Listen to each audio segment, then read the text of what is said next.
Hey everyone, welcome in Monday afternoon. This is Guerilla Sports Off Ice. I'm Jesse Montano. I'm going to be joined by Meghan Angley here in just a few moments. First of all, everybody, this weather outside. Yes, I know Christmas is in a week, and it's the one time of year where even I say it's acceptable for it to be kind of snowy and stuff like that. But my goodness, this is like our fourth straight 65-degree day here in Denver. And it's just wonderful. I'm just loving it. Hope you all had a great weekend. Avs pick up another win.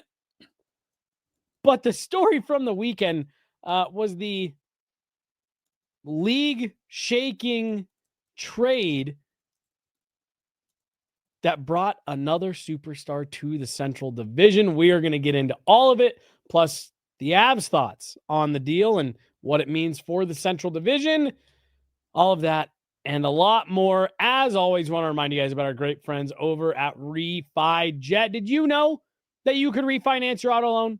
Well, with RefiJet, you can save around $150 every single month, all which is a soft credit pull and zero hassle. It's lower payments, flexible terms, maybe even some cash back in your pocket from your car's equity. I say it all the time, guys. The best way to support us and what we're doing here at Guerilla Sports is to show some love to our partners. So head on over refijet.com/sports. See if they can't help you save a little money. Who couldn't use a little bit of extra cash back this time of year? refijet.com/sports. It is the faster, easier way to refinance. Hello and welcome in. Please do not leave your luggage unattended on the station.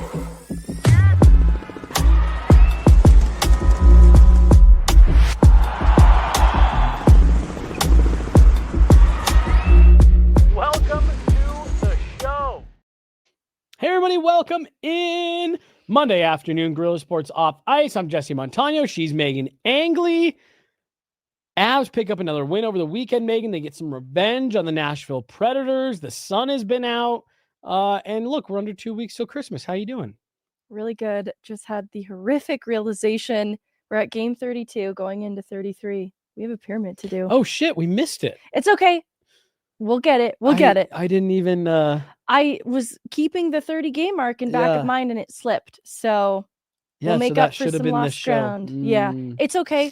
We're not going to try and rush it all into one. We're going to be thoughtful about it. But we'll keep that in mind as we're talking about the Nashville game and just generally this last stretch and also the big news of the weekend. Yeah. We definitely, we're probably going to spend a lot of this show talking about not necessarily about Quinn Hughes and that trade in particular, but just what it means for the division, what it means for the Wild. And then, I guess we can talk about what it means for the Canucks, but I mean, we will. Zeev Buium, we got to talk about it. And look at that. Off to a good start. Already set a record that Quinn Hughes didn't have for his Vancouver debut. So good for him. Even though, I don't think there's any pressure on a guy like Zeev to, live up to what Quinn Hughes was. I'm sure for him personally. He's a competitive, confident young player. I think this is a best case scenario for him. I think it was a competitive back end in Minnesota with Brock Faber at the top. And this sort of gives him a chance to pave his own way a little bit, I think. Now, again, not to put the pressure of being the next Quinn Hughes then to Vancouver, but I think that opens more opportunity for him. It's not so different from the conversation we were having about Byram. How does he elevate in Colorado with Taves and Makar ahead of him? I kind of felt similarly for Buium. And I do think his aspirations in this league should be a top pair role in, the near future. Some development, some time is needed. Yeah, it's a really, I liked the return from Vancouver. We're going to get into all of that. But I want to start by talking about the weekend for the Avs. They knock off the Nashville Predators on Saturday. And, Meghan, it's funny because, we're at a point in this season with the way that the Avs have played where, and again, I'm not asking for it to change. Look, as someone who's covered losing streaks and teams that don't play well and are, vibes aren't good. Like, I'm not asking for, the vibe in this locker room to shift at all. But, Evan Rawl, friend of the show, he and I were walking from the locker room to the media room after the game. And we were just like, my gosh, like, they're winning so much, so consistently. The play really feels consistent. Like, what are the storylines? Like, what do you even talk about at this point with these guys? What do we ask them? Because they're just showing up and finding ways to win every night. And I just thought, another example of that in the Nashville game on Saturday, where they get out to a quick start. Nathan MacKinnon scores. They get this 2-goal lead. Nashville has a pushback. But I mentioned it in my post game. Nashville had a nice pushback there in the middle part of the game, maybe even a bit in the third, but like never felt really in jeopardy. This Avs team just feels there's a quiet confidence to everything they're doing right now. Your perspective on the Avs, where they're at right now through 32 games and what we saw this weekend? Yeah, I think the stats around getting off to strong starts and scoring early in games have supported some of the overall effort that we see. Like early in the season, there were some of those OT games where the Avs did have to scratch and claw their way back in just to get them out of regulation. But for the most part, I think the Avs have been a team that has been ready from the drop of the puck. And it's a small, but I believe significant detail of this team, because there was a pushback from Nashville. You look back then at the Nathan MacKinnon goal in the Nashville game early under the 2-minute mark, and I think it sets the tone. And it also makes their lives a little bit easier. I think because the last Nashville game went to that weird shootout, there was that recognition of let's not make our lives any harder than we need to. And so I think that is reflected in the Nathan MacKinnon goal early. And then, the Drury goal, like it's a little bit of a weird one, but you have to be opportunistic. I think the Avs embody that as a team as well. And to your point about the storylines, it's tricky because by itself, it's like this top-ranked penalty kill was a little bit fallible, right? Like Marchessault scores on the power play, but this has still been such a good penalty kill, driving consistent results. I'm not going in there and asking them, so what went wrong tonight on the penalty kill? Exactly. That Jared Bednar described as an adventure, because it has been so good, so consistently. That's not the storyline. You write it off as a bit of an anomaly for the night. And then, okay, the power play's been struggling. That is a real storyline. It's not as if we aren't asking about it either. Right. And even inside the Nashville game, they're trying a lot of different things pretty newly for the first time. You're getting Gavin Brindley in the middle on the top unit, Marty Netchus in that bumper spot on the top unit. Yep. So it's different, right? So the result maybe isn't there in goals, but there were some dangerous chances that were created from the power play as a result. So it's like, okay, well, I don't want to jump the gun and gun to the head. Like, why isn't this power play working yet? Because they're trying different things, and they're continuing to try different things, as we're seeing from practice today. All that to say, there's still plenty to talk about with this team. For example, one of my takeaways from this game was the second line. How Jared Bednar talked about this today, but it was something I noticed, the way in which, especially late in that game, when Angry Val 8 shots on net came to play, that line was coming at Nashville in waves. And you look at the force that is Landeskog, who will drive to the net front, Val Nichushkin, a freight train on skates, and then Nelson, maybe of those guys, not the most physically imposing, but he's been getting in on the forecheck and engaging in those battles. He's got that long reach. So all that to say, I really came away impressed by that second line, who on the score sheet, Val gets the empty net goal, but I don't think they got rewarded as much as they deserved. So that's the fun thing I'm looking at going into the Seattle game, is I think this could be a really hard to play against line. And it's fun to see Gabriel Landeskog getting the results. Like someone asked Bednar today if they were surprised that Landeskog hasn't missed a game. That's a storyline. We can't ask about it every day the way we were when he was gone. Right. And yeah, it's Jared talked about how, like, he's doing the right things to take care of his body and stuff. But I asked Jared today because it was really inspired by, again, that conversation of like, well, gosh, what do we even talk about? What do we focus on? And Jared has preached process over results for years. For certain chunks of the season. At a certain point, yes, you need the results as well. But like it's his way of separating, well, did we win or lose from how did we play? because there's plenty of nights, excuse me, where the way you play, you deserve to win, but you don't. And then again, there's other nights where the way you play, you probably don't deserve any points and you get to overtime or you find a way to win. And so I asked him today, like, is that maybe, because again, I remember him talking a lot about that when the season got off to a rough start last year. Hey, we like our process. We think it's going to catch up. Like I asked him today, like, is it maybe even more important to focus on that now when you're winning every night to make sure that you never stray away from your details, because I do feel like there is a level that teams can get to where, we'll just show up and win every night. And like we were having, and I don't actually think this for like the Broncos, but we were just having a conversation about the Broncos upstairs, or maybe he was at the rink. I can't remember anymore. But how like, they've had all these crazy, wins at the buzzer and all, and like they're finding these miraculous ways to string wins together. And you sit there and you go, all right, but you've got to make sure that you're focusing on like, hey, well, why did we have to come back in the fourth quarter? Let's make sure we're cleaning these things up so that if you ever get into a game where, in the Broncos scenario, you can't come back in the fourth quarter. Well, hey, you've cleaned up the things that, it's important to do that. And I think when you're a veteran team like the Avs, it's easier to step back and say, we just saw Nathan McKinnon. They won 4-2 and he was pissed with the way that he played. I actually think that's a really good sign, Megan, because that tells me that they are not saying, we're going to show up and we'll just win. We'll find a way to win. Yeah. They understand like, no, details have to be in order, and they have been. That's why we're winning. Yeah, I think the Avs have typically been a team this year that has gotten the result that they've deserved. And so that's where they're trying to control the controllables. And they recognize they have a lot of power to control games. And so I think as recently as the 4-game road trip, especially the Islanders game, there is recognition of if you deviate from the process, even for a single shift, this league will make you pay. Yep.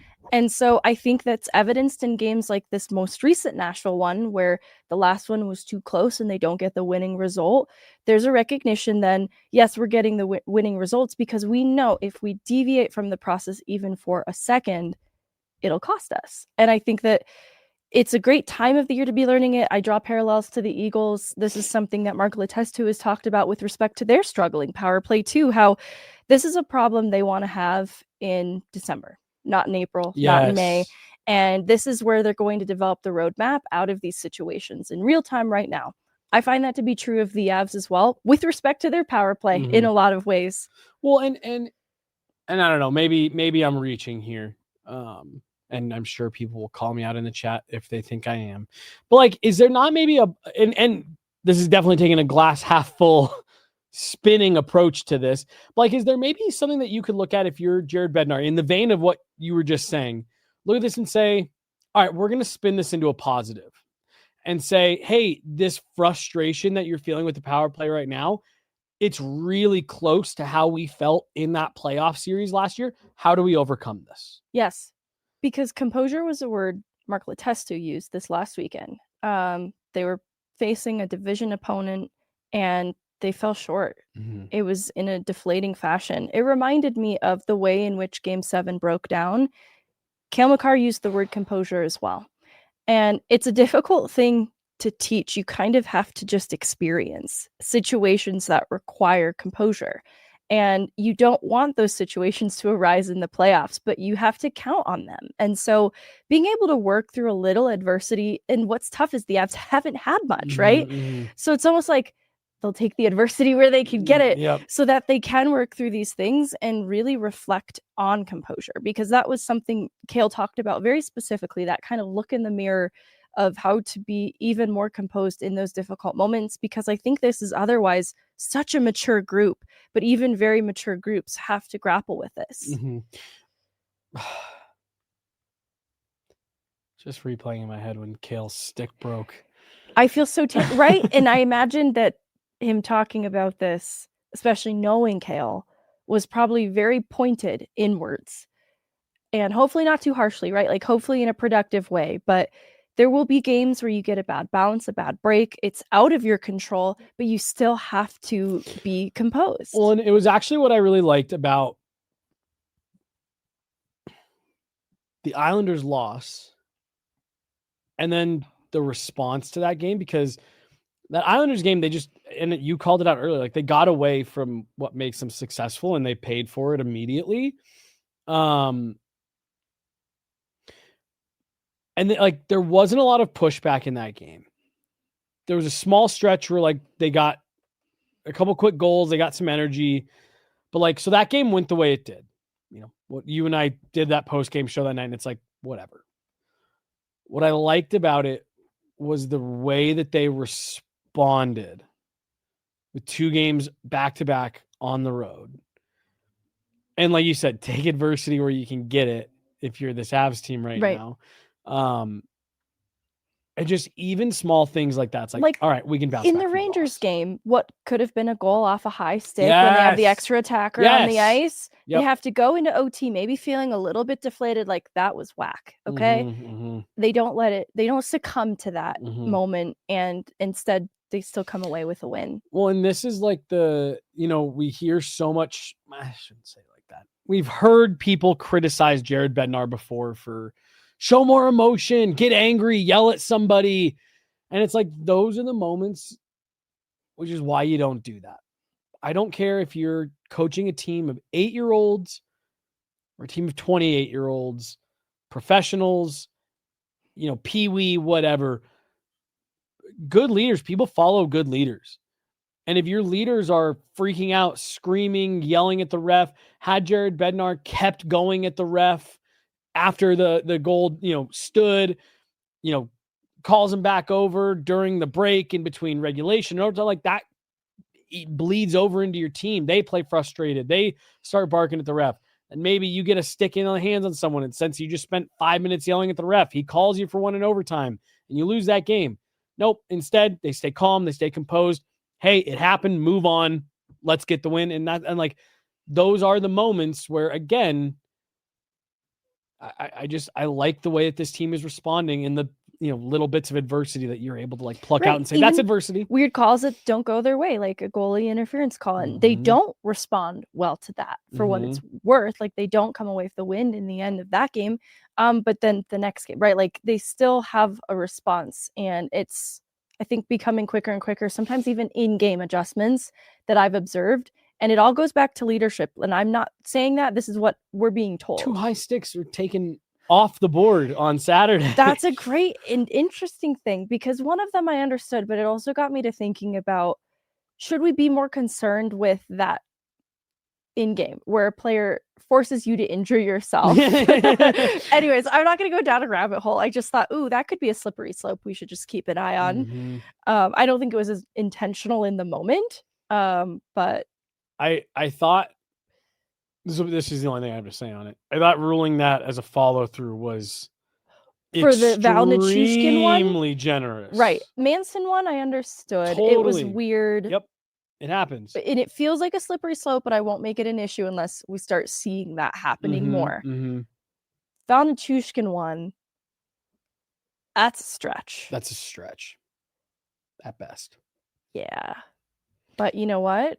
Like, here's where it's interesting. Val showed emotion after that, but it was in a productive way. He dialed his game up. So, I don't know if composed is the word I'd use for it, but I think a little emotion is okay. Because I think Angry Nate was also difficult to play against later in that game. So I don't mind the emotion, but I'm glad it's not every single night at every given moment, because Jared Bednar has talked about how that reveals to your opponent that you're there in your head, and that's also not a good thing. Yep. No, 100%. Anything else from this weekend, that game, how the Avs are playing before we jump over to Central Division?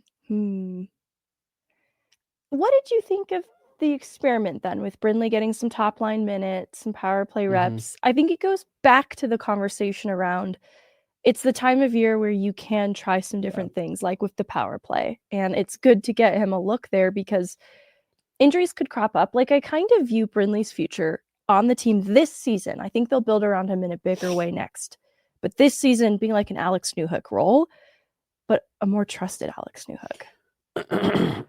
I actually asked Nate not about Brindley, but just like Jared's mixed up the lines and everybody's played with everybody. And he even said that after Kibbe went out in the game before the Nashville game. We're just like, hey, yeah, I knew once that happened, we were going to mix everybody up. And I just think Jared Bednar, I completely agree with what you just said about like, this is the time of year to do it. And I think Jared Bednar is wanting to see right now. And again, this was the luxury they had in 22 down the stretch there. Jared Bednar did this. I don't know if people remember in late February to March, Jared Bednar did this. We were seeing crazy line combinations. We were seeing different looks on the power play, D pairings that were kind of shuffled around. And when we asked him about it, he was like, I don't know what I'm going to need in the playoffs. And I want to understand what I have and what I have in all these different situations. And I think if you're looking at a guy like Brindley, can I be honest with you? Of course. I've actually, for as good as he's been, I've gotten a tiny bit more concerned about the size. Well, because he's so reckless in a good way. He had another play on Saturday where I was just like, oh my gosh, dude, like you just stepped into oncoming traffic. I don't know how you didn't. And so my confidence in his ability to stick as an NHLer has done this parallel to my worry about his size. Perfect. And so, like I said, I just want to throw that out there. Like I worry about him in some of these, more higher up in the lineup matchups come playoff time. But doesn't matter. That's not the point of what I'm trying to say. A new storyline has entered the chat. It is the conversation around sustainability in this league because he missed his time last year in his rookie season due to injury. He's already missed some time this year. Look, I'm not going to try and project that onto him. I am wishing him luck, but it is something to keep back of mind then is like, what is he doing to protect himself as a player while continuing to play his game? Because this is part of his game. Right. Is playing in the dangerous areas. Mm-hmm. And there's got to be maybe a balance here that he finds before year end. Because like I said, there was, and I don't know if you remember what play, it was on the far end from where we sit, it was on the far end. And he just he did something where it's like, check your rearview mirror before merging, dude. Holy smokes. Like that could have been really bad. Where I'm going with this is, like you said, if there's injury or, Megan, if you just find yourself not unlike you did at points last year, or really the last 2 years against Dallas, where you say, we need to throw a different look at them. I need Marty away from Nate. I need Lecky playing with Gay. And, I'm kind of making stuff up here. Right. But I need to throw a look at them that they're not going to expect. And if and Jared Bednar had more high praise for Ross Colton on the wall today. If you know that, and I'm making this up, if you are sitting there and saying, we weren't able to generate anything through those first two periods, I'm going Nate with Ross and Gavin to start the third period to throw a completely different look at Team X that we're playing in the playoffs. And I know I can go to that line because I've seen them have success. Right. You don't want that to be the first time you've ever seen them together. Right. So I appreciate that about some of the experimenting. And it doesn't stop with the top line, right? It's kind of the whole of the top nine, really all four lines, but especially that second line, that's seen a few different changes through this point. And I think that it's found success with a couple different looks. This is different, not to just bring Casey Middlestat into the equation, but there was a time where they couldn't find anything that was going to work. You'd get Jonathan Drew in there, it'd work for a game or two, and then it would stop. And I feel like this year's Avs have had a lot more luck, especially since Brock Nelson has heated up. I think he just needed a little time. Because I think, end of October, end of November, he just keeps getting better. All that to say, kind of the opposite problem. Now they have a lot of guys who work really well together. And yeah, like you just said, you don't want to be looking at an option, a combination for the first time come playoffs. And I'm going to pick on Brindley just because we're talking about him and he just got the look there. If he's playing really well and you're in a playoff series, let's plug him in there. Maybe he's not a guy that can play alongside Nathan MacKinnon. Again, I haven't seen any evidence of that based on the looks we've gotten of him playing next to Nate. I'm just using that as the example of if Jared Bednar were to plug in a young player like that, and then it's like, ooh, that doesn't work. Okay, well, scratch that off in your notebook. Okay, that doesn't work. What else can we try? Not my fave. And again, I don't think that's been the case. I'm just saying that's what he's trying to do here. Yeah, I think the energy Brindley brings has been good because I think it's worth noting the context of Marty Netsch just being sick too. Yes. I was nervous for a minute that it was similar to the Carolina treatment of a demotion. And I just worry that that doesn't resonate with Marty Necas and it doesn't drive the best results out of him, only to quickly correct that with information. The information being, one, a lot of the guys are battling illness, and Marty Necas in particular got, kind of the worst bit of it here in this last stretch. So I don't view this as some sort of punitive measure. Well, and I want to call this out too. And I'm so sorry. I should have cut the clip for it to go along, but like Jared, because he was hard on Marty after the Nashville game. I'm sorry, Florida game. I'm sorry. He was hard on Marty after that game and said like he wasn't very, because you asked what was the thought process behind all that shuffling. And he's like, well, Marty wasn't very good tonight. Well, Marty wasn't very good because he's still not feeling well, blah, blah, blah, blah, blah. The next day I asked him about, a conversation that you and I have had on this show a lot of like Marty's doing the Mikko thing where he has bad nights, but he's picking up points regardless. He's consistently on the score sheet. I actually think he had like a quiet little like 8 or 9 game point streak going recently that, again, it wasn't super flashy. It was 1 assist here and there. But again, just like an example of he's doing it every single night. Right. And I said, what is it? And Jared very quickly goes, that's what star players do. And Marty is a star player. No ifs, ands, or buts. And so I just wanted to throw that out there for maybe anybody that heard Jared's comments on like Marty wasn't very good, maybe starting to have that same, thought process that you were talking to me about. And I just think that Jared wanted to kind of quickly squash, like, no, we're not trying to demote him. We're not trying to put him in the corner or whatever. He's a star player. Yeah. And I just want to throw that because I thought it was a significant vote of confidence. Certainly. And my impression too, even in the Florida game, wasn't he's being punished. It's he's being limited because he's probably not feeling well and doesn't need extra minutes. So I also think, there was something in the chat that made me think of it and it just slipped my mind. As it relates to Marty. Yeah, star player Marty. Oh, back on the top line. Oh, yes. Today. Yep, worth giving the update. Worth mentioning. All right, Megan. Now it's time. I heard someone on a show over the weekend say, was this the biggest trade in the NHL in the last 20 years? And it's like, it might have been, but like there was a pretty big one last year too. Right. So it's a little close to home. So here's actually where I'm going to start this conversation, Megan. For those of you that don't know, Quinn Hughes was traded over the weekend in another blockbuster deal. And it feels like, Megan, gosh, this is when was Taylor Hall traded? Like 2016, 2017? This feels like the 10th year in a row where there's a trade made that elicits the response of, hey, guys like this don't come available very often.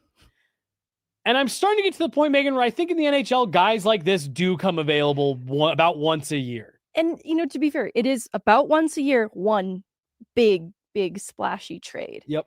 But I love it from the entertainment perspective and the kind of chips to the middle, bold, entertainment value aspect of it. And you know what else I loved even more?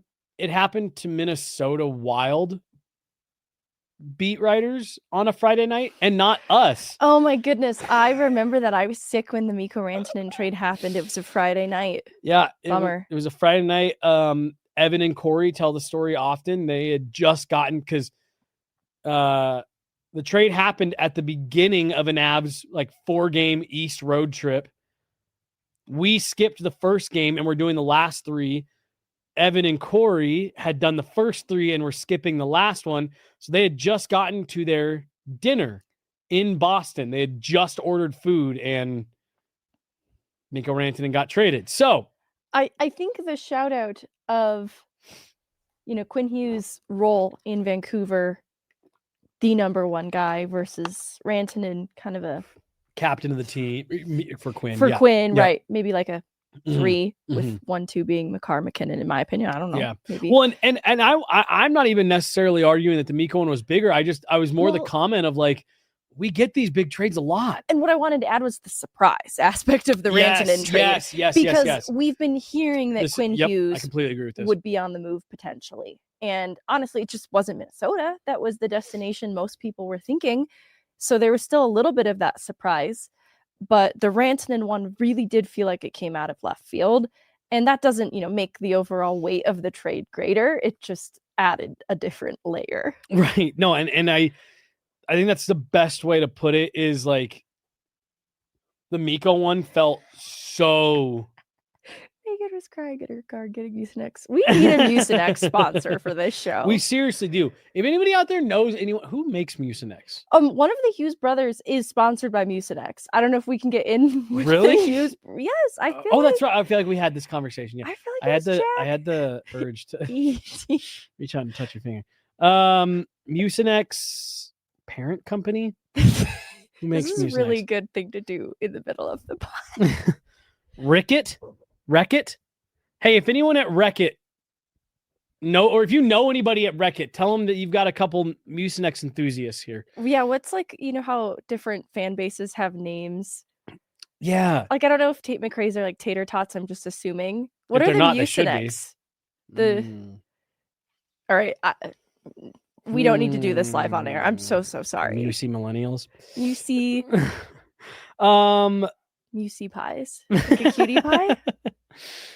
But Megan, again, just like there's of course Mikko Rantanen being traded twice last year. We had Jack Eichel just a couple years ago. Matthew Tkachuk in 2022. That was big. The return felt at the time so equal. And I think that Vancouver's return is good. It's just hard to say equal right now. Right. And I'm a big believer of Steve Bouillon. So I don't know. I mean, 2023 is maybe the only year in the last several where you didn't have a big name player being traded. You can go back to, 2019, Mark Stone gets traded to Vegas. Oh, these types of guys don't come around very often. When they're out there, you have to go get them. Big names are on the move in the NHL now, not to the same level as the NBA, but right. This happens a lot. It is interesting because there are, the big names of the deadline every year, but they're just not quite as big as what Quinn Hughes and even Mikko Rantanen going back a year have been. Because those guys weren't necessarily believed to be guys on the move, except for Quinn as of recently being a guy that you had a belief would. Right. So let's start with the Minnesota side of this. It's the Central Division. Cale Makar, Miro Heiskanen, Quinn Hughes, all in the same division. The Central continues to get better. Now, look, I have my own personal thoughts on Quinn Hughes as it relates to those other two guys. That being said, the results are the results. Quinn Hughes is an elite defenseman in the NHL. And look, we're going to talk more about the rest of that roster, but Minnesota's better today than they were on Thursday. No question. No question about it. And I've always liked Minnesota's back end. I think that with Zeev in the picture too, it just rounded out its future projection. Because I really believe in Brock Faber, honestly. So just 1-2 then with Hughes Faber at the top, it's pretty good. I think that I still like Jared Spurgeon as a leader for the back end too. It just made them instantly better. There's no getting around it. I mean, they get the winning result in the first game, Quinn Hughes a game, and a decisive result at that. Already, on the score sheet for the Wild, and that doesn't surprise me. Yeah, no, it's they took a guy like Zeev Bouillon who was like, oh, we hope we can develop him into this, and you just fast tracked it. You got the guy. Because I think they were trying to fast track Bouillon a little bit, with throwing his feet to the fire. I don't know if that's the expression. Last year, into the deep end, into the Lions den. Yep. And it was a bit shaky at first. I think that immediately this is great for Zeev Buium too. I think the opportunity is just a little bit bigger for him more immediately in Vancouver. Now there's a lot of pressure around that too, but in talking about the way that Minnesota's constructed their back end, I think it's competitive too. And he was playing pretty big minutes in Minnesota, to his credit. All that to say, I think that Minnesota wanted somebody a little bit more immediately NHL ready for the top matchups, the heavy hitting minutes, and that is Quinn Hughes. Thank you for saying heavy hitting. I used that word to describe him when we were talking to I said heavy hitting minutes. Jared. No, I know, but just thank you for throwing that in there, because I said another I didn't think that was silly. I said another hard hitting defense or something like that. And what I meant was like, oh dang, swing this is for the fences. Right. This is one of the heavy hitters for defensemen, not like a physical. I don't think you should sweat that. I know exactly what you meant by it. Thank you. Let's look at the rest of the Minnesota Wild roster. In that decisive win, Nicolas Aube-Kubel played on Minnesota's third line. Now, granted, he was a call-up. They had some injuries, things like that. But, you lost a couple guys off the roster. This was a move for Minnesota to say, we're throwing our hat in the ring with Colorado and Dallas. We think not only are we a good enough team to, get into the playoffs, but we think we're a good enough team to not just go deep, but go through the Dallas Stars and Colorado Avalanche. We think we've got the team to do that. Now, look, there's a lot of hockey left to be played. There's a lot that can go down here. I'm not saying they're wrong. I just look at the rest of that lineup, Megan, and I say, yeah, Kirill Kaprizov and Quinn Hughes that's a great poor man's Nathan McKinnon and Cale Makar. But do you have the depth both up front and on the back end to truly go toe-to-toe 7 games with the Avs and the Stars? And further, what more are you willing to do for this season and next, given that there's no guarantee Quinn Hughes will stay? Right. Like you said, I love the pushing the chips to the middle. How many are you willing to push to the middle? Well, in the Kaprizov contract, we kind of broke it down on a different show. It's extreme. I think with the cap going up and then into year 3 of that contract, it'll actually probably stabilize a little bit. But all that to say, they are still going to be at the mercy of it in a lot of ways in how they round out the rest of this roster moving forward.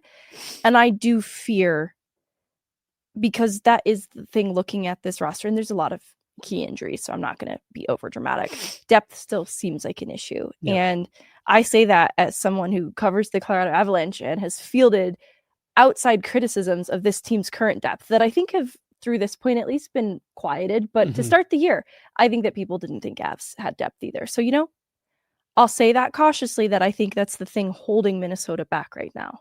Because I look at that move, and now look, Quinn Hughes said that he's got an open mind to staying, and he appreciates that the Minnesota Wild ponied up as much as that. Because make no mistakes, that was a steep price that they just paid. Steep. Yes. And he said he appreciates all that. I saw, I believe it was Johnny Lazarus on Twitter this morning, predicting that Hughes would sign a short-term extension that would line up with when Jack is going to hit UFA. Yep. So again, I don't know, maybe the Wild do get 4 or 5 years out of him here. But I think that I think you have to be honest with yourself with why Vancouver was willing to trade a player of his caliber, is because they knew he's gone. We can't re-sign him. He wants to play with his brothers. So you'd have to imagine that's still going to be a motivating factor. Are the Wild good enough to really, really contend over the next 2 years? Kirill Kaprizov is great. He's amazing. He's one of my favorite players. But we all saw how long it took to build a cup-winning team around an elite winger when we watched what the Washington Capitals did from 2005 to what was that, 2018? I wasn't born yet. You were, I know, oh, that's right. I'm sorry. I guess I should have.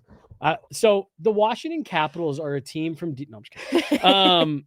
No, but like that took them a really long time to build up not only a center that could play with Alex Ovechkin, but the center depth and the back end and all that stuff. And it's just like, man, oh man, can Quinn Hughes, who struggles in his own end, and a winger cannot be what gets you over the hump. And I don't know, but Bill Guerin and the Minnesota Wild are taking that that bet that says they think it can. And I love the swing. I think that their goaltending took a step forward, so that was worth kind of rewarding in ways. Like the young goaltender in Wallstedt stepping up a level, and Gustafsson kind of holding it down, I think stabilizing. It's like, okay, I think they have some more faith in goaltending than they have in years past. Like that feels like that part of their roster construction's coming together. I think the top of the D-core, whether we were talking about Zeev Buium in that conversation or now Quinn Hughes, which has only elevated it, really, really good. And then the top of the lineup when healthy, also pretty competitive. It's the depth down the middle, and it's just kind of the depth at the bottom of the D-core that remains a little bit of a concern. And I think that'll be something they can address over the next couple of years. But the other thing I was going to say about Vancouver is I think there's a cultural issue at play here too, right? Like the losses, they move on from their last head coach, new head coach in that position. I think Quinn Hughes' leadership's been discussed. Like, I don't even want to say criticized. It's just been in the same way that, like, if Cale Makar was the only voice represented in the leadership group, maybe it wouldn't be vocal enough, right? Like, he's got a passionate, animated Nate alongside him, and then the calm, steadying presence of Landeskog. Like, that's why that leadership group works so well. And then there's other leaders outside of it, right? Like in Taves. And so where I'm going with this is, you've heard of what's been going on in Vancouver, right? Like going back to JT Miller and it not working out there with him. And so I think that Elias Pettersson.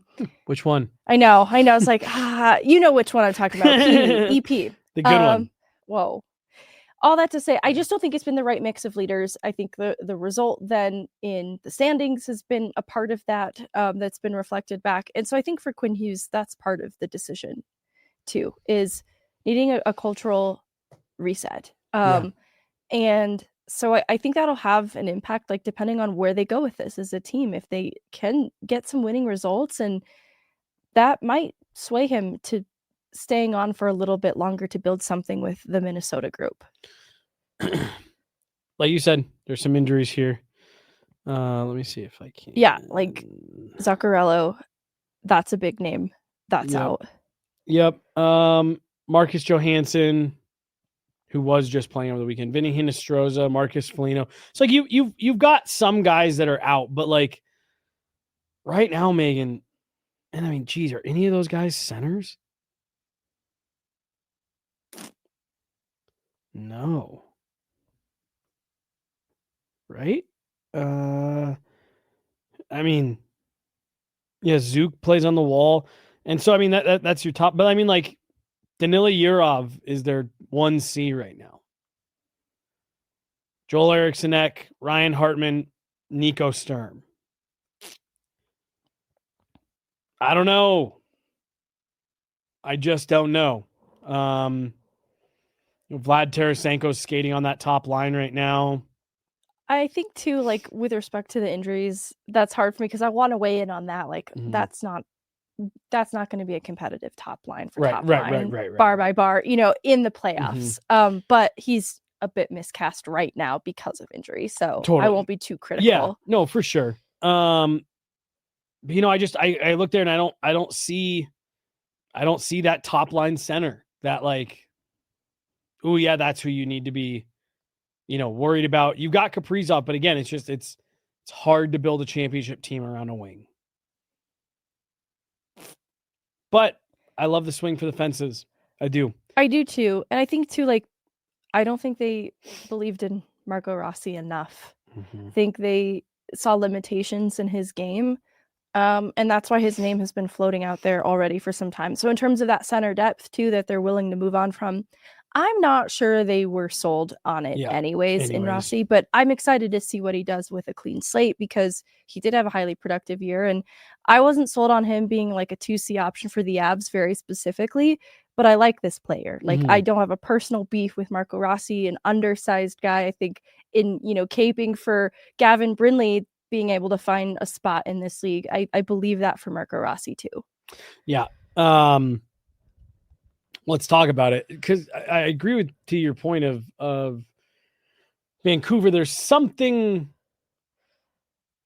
and I'm not that isn't working there. Yeah, there's something that's not working there. I think there's also been some questionable decisions. No, I'm not going to sit here and stump for, oh my gosh, his brain fell out of my head. Oh my God. His name fell out of my brain. Describe him. Goalie, Shelovs. Jeez. Oh. I'm not going to sit here and die on the Archer Shelovs hill, but like, again, just a weird asset management decision. Again, I'm not even saying it was right or wrong. Weird choice to move on from a young goaltender that just had an outstanding AHL run. There was the whole that JT Pittsburgh like really believes in, right? That they really like. There was the whole JT Miller thing. Everything. And that I think there's 3 sides to that story, right? But it still doesn't bode well that everybody can't play nice, right? And it's just they were really good, whatever that was 2-3 seasons ago, and then they just haven't been like there's. That's almost a team that like I think the deal that they made here like expedites a rebuild because they got some really good pieces and a first round pick and all that stuff. But like I'm almost sitting there going, gosh, do you want to expedite that? Or does this feel like something that you need to tear down to the studs and just start over? Well, if they're talking about moving on from Sherwood too, if that comes to 5 first round picks for Kiefer Sherwood. if you move on from him, it's kind of like what is left here. It's a carcass of an NHL team, and it's got the young players that I think have a lot of promise. Obviously Brock Besser's still there, but that's to me pointing to a team that needs to commit a little more solidly to the gradual plan. I won't call it a rebuild. I'll call it the gradual plan. Let's wind today's show down, sticking with big news from the weekend, but shifting away from Minnesota, Vancouver. Quinnesota. Did you come up with that or did you see I saw it online. Damn. I can't take credit for it. There's another bit of movement in the West. I don't think it's going to be as consequential, but it is significant to talk about. Edmonton finally makes a move.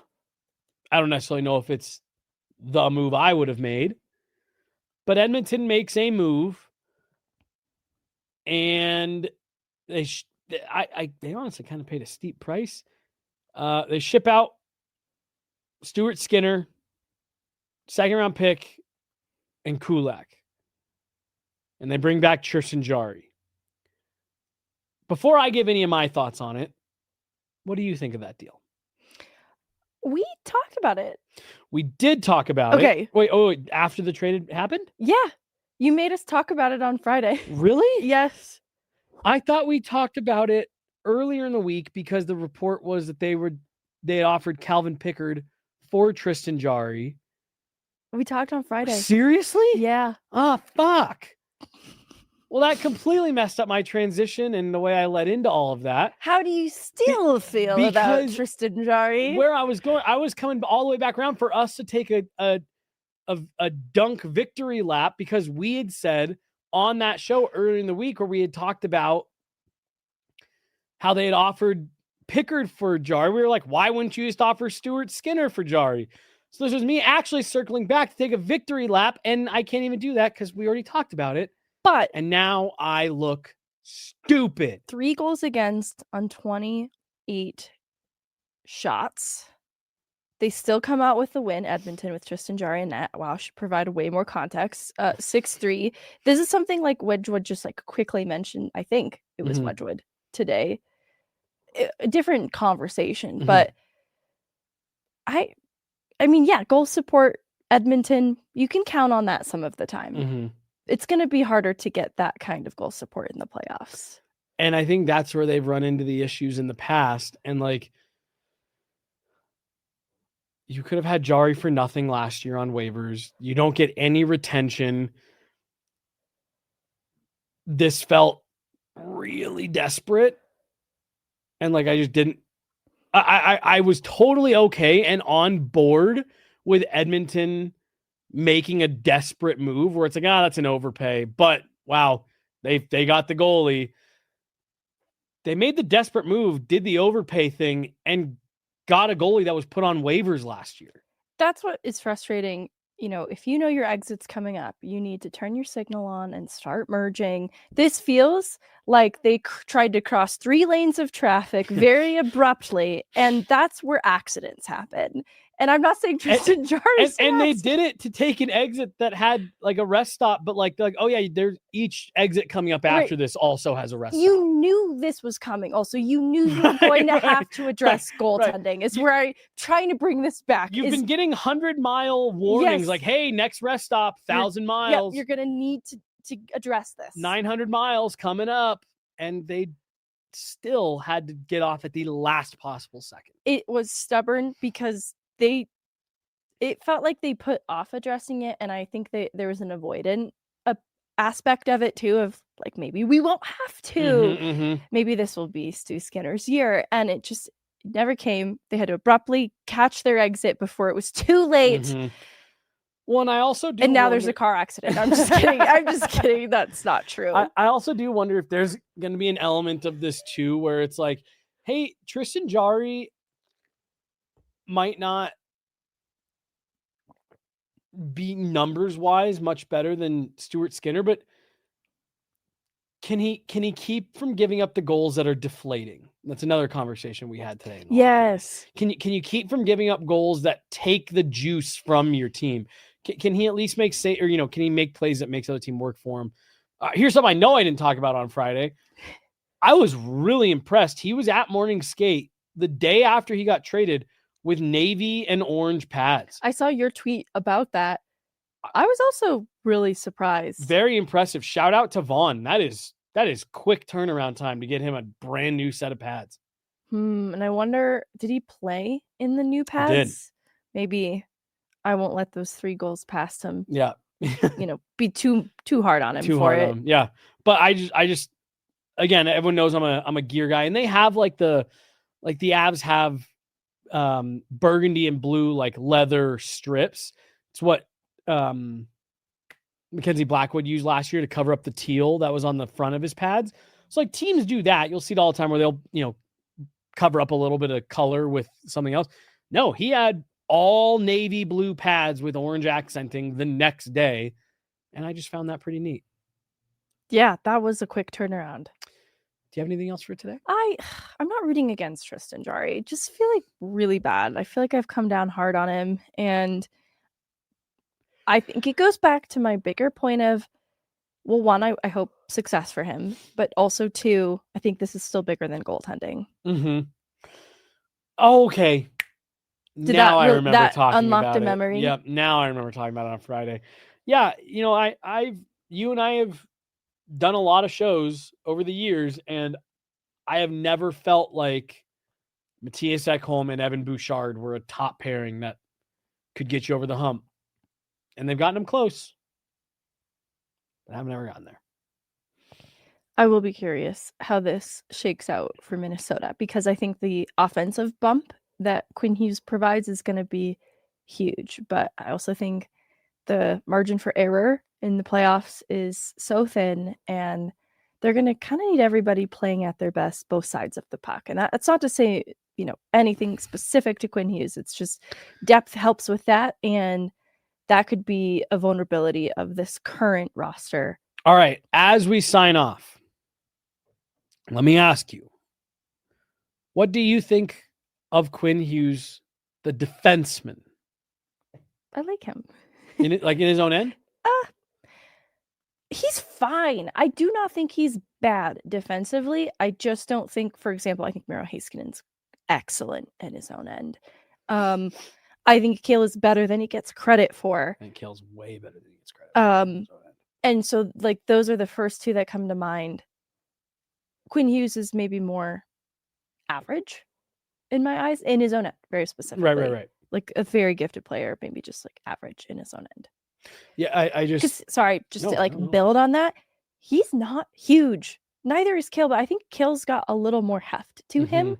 And so... He plays heavier. He can play heavier as needed. I don't think Quinn Hughes has that part of his... That's not the dimension in his game. I completely agree. And I'm just...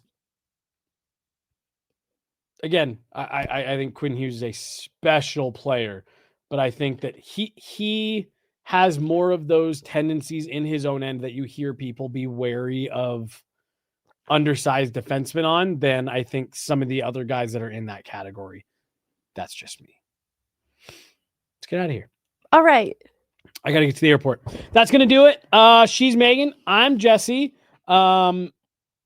These leg warmers are not attached. If anyone out there was wondering, I thought that was a really funny question. I thought so too. So I was looking at you and I was like, what would they be attached to? Right. I wear these shoes all the time without them. There was context to that. She's Megan. I'm Jesse. We got John back there behind the glass.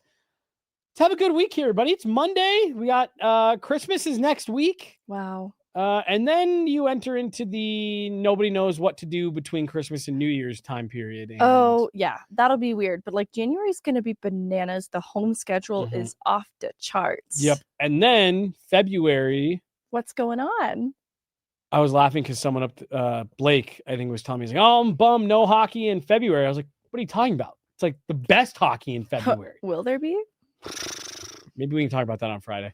She's Megan. I'm Jesse. Thanks so much, guys. Big shout out to John back there behind the glass. Also, shout out to Ashley. She's at home, not feeling well. Hope you're feeling better, Ashley. Feel better, Ashley. That's going to do it. Bye, everybody. Bye. Thanks for watching.